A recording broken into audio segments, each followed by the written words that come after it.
కుటుంబ సభ్యులారా भारत टर्मरिक का हल्दी का प्रमुख उत्पादक उपभोक्ता और निर्यातक देश है।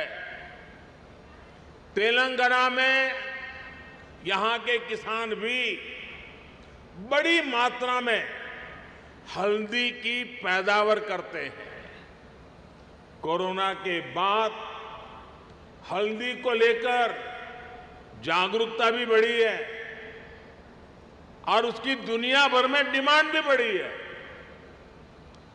आज ये आवश्यक है कि हल्दी की पूरी वैल्यू चेन में उत्पादन से लेकर निर्यात और रिसर्च तक और अधिक प्रोफेशनल वे में ध्यान देने की जरूरत है, इनिशिएटिव लेने की जरूरत है।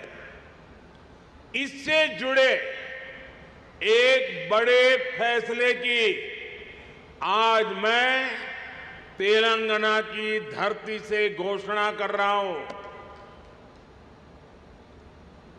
केंद्र सरकार ने हल्दी किसानों के लिए हित के लिए और उनकी आवश्यकता को देखते हुए और उनके लिए भावी जो संभावनाएं हैं उसे देखते हुए नेशनल टर्मरिक बोर्ड के गठन का निर्णय किया है।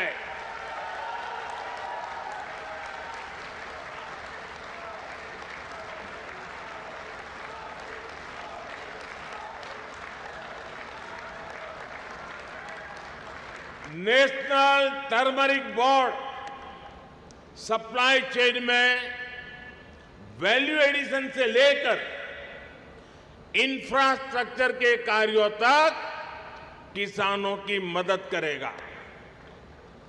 मैं तेलंगाना और देश के सभी हल्दी पैदा करने वाले किसानों को नेशनल टर्मरिक बोर्ड की उसके गठन के लिए बहुत बहुत बधाई देता हूं। ना कुटुंब सभ्युलारा भारत टर्मरिक का हल्दी का प्रमुख उत्पादक उपभोक्ता और निर्यातक देश है।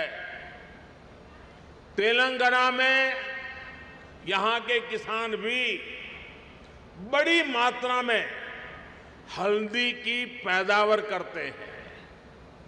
कोरोना के बाद हल्दी को लेकर जागरूकता भी बढ़ी है और उसकी दुनिया भर में डिमांड भी बढ़ी है। आज ये आवश्यक है कि हल्दी की पूरी वैल्यू चेन में उत्पादन से लेकर निर्यात और रिसर्च तक और अधिक प्रोफेशनल वे में ध्यान देने की जरूरत है, इनिशिएटिव लेने की जरूरत है। इससे जुड़े एक बड़े फैसले की आज मैं तेलंगाना की धरती से घोषणा कर रहा हूं। केंद्र सरकार ने हल्दी किसानों के लिए हित के लिए और उनकी आवश्यकता को देखते हुए और उनके लिए भावी जो संभावनाएं हैं उसे देखते हुए नेशनल टर्मरिक बोर्ड के गठन का निर्णय किया है।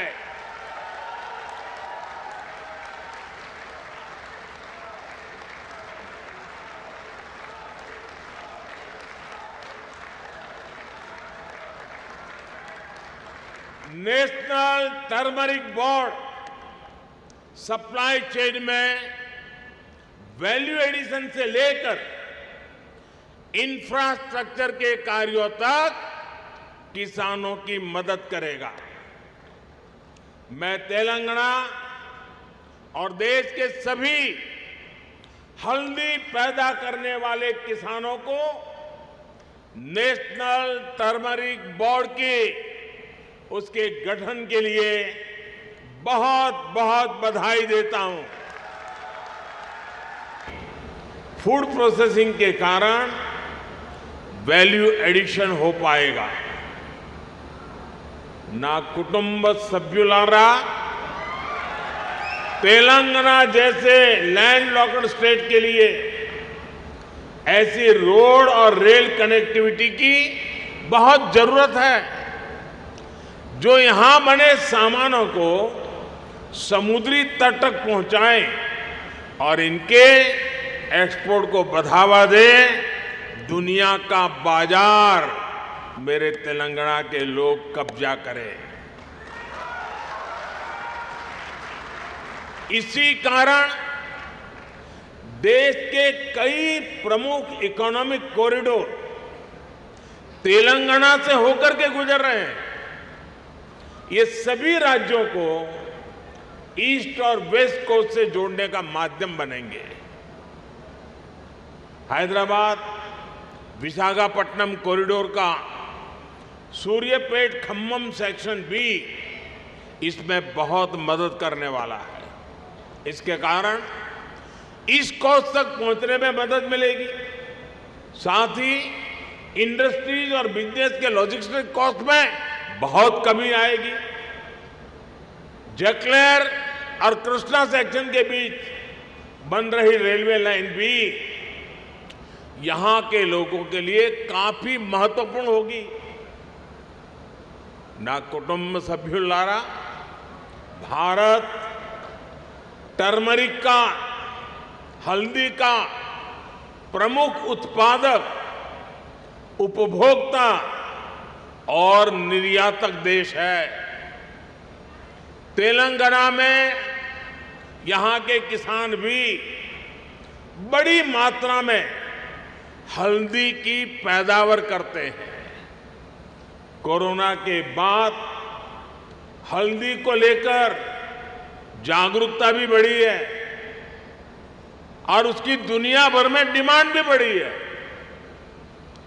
आज ये आवश्यक है कि हल्दी की पूरी वैल्यू चेन में उत्पादन से लेकर निर्यात और रिसर्च तक और अधिक प्रोफेशनल वे में ध्यान देने की जरूरत है, इनिशिएटिव लेने की जरूरत है।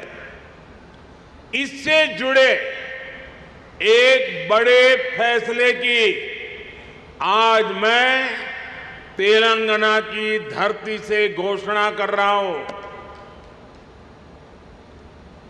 केंद्र सरकार ने हल्दी किसानों के लिए हित के लिए और उनकी आवश्यकता को देखते हुए और उनके लिए भावी जो संभावनाएं हैं उसे देखते हुए नेशनल टर्मरिक बोर्ड के गठन का निर्णय किया है।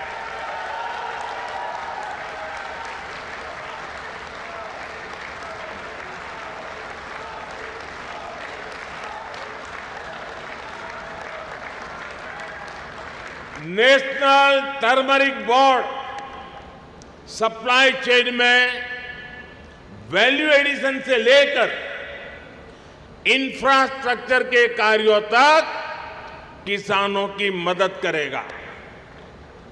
मैं तेलंगाना और देश के सभी हल्दी पैदा करने वाले किसानों को नेशनल टर्मरिक बोर्ड की उसके गठन के लिए बहुत बहुत बधाई देता हूं।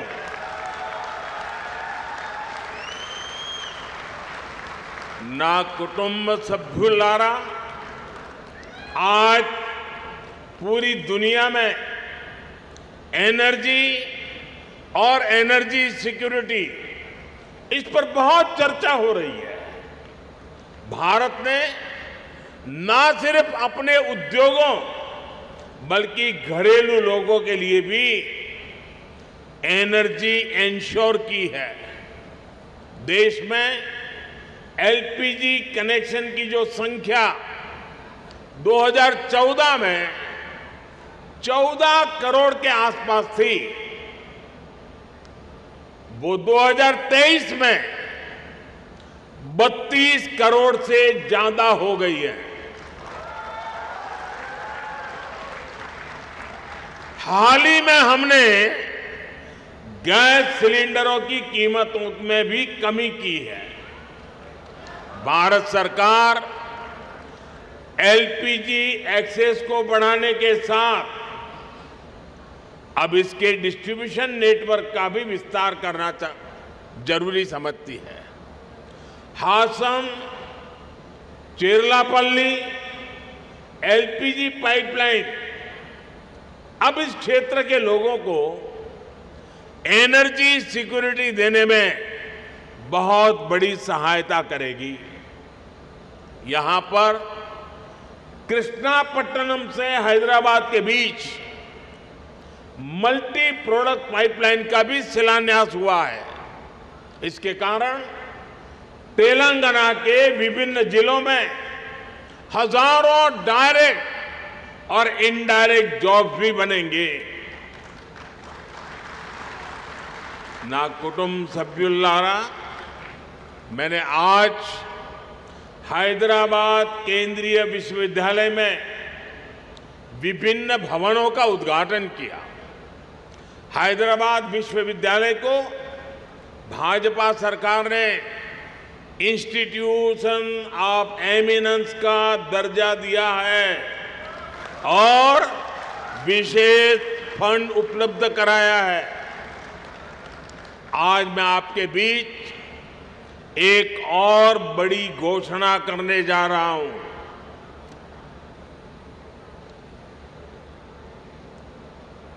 भारत सरकार मुलुगु जिले में एक सेंट्रल ट्राइबल यूनिवर्सिटी की स्थापना करने जा रहा है।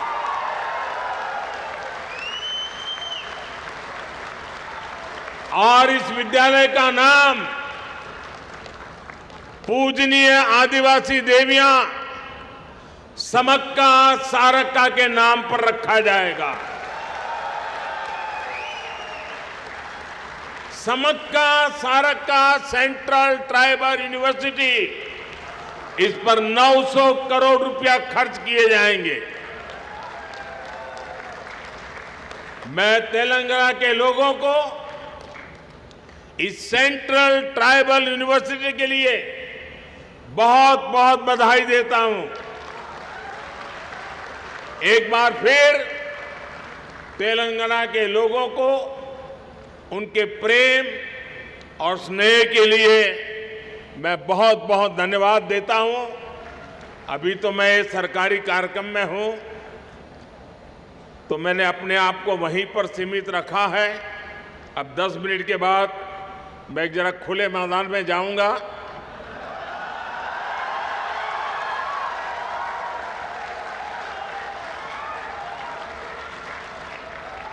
तो वहां जरा खुले मन से बातें करूंगा। अरे मैं वादा करता हूं, मैं जो भी कहूंगा वो तेलंगाना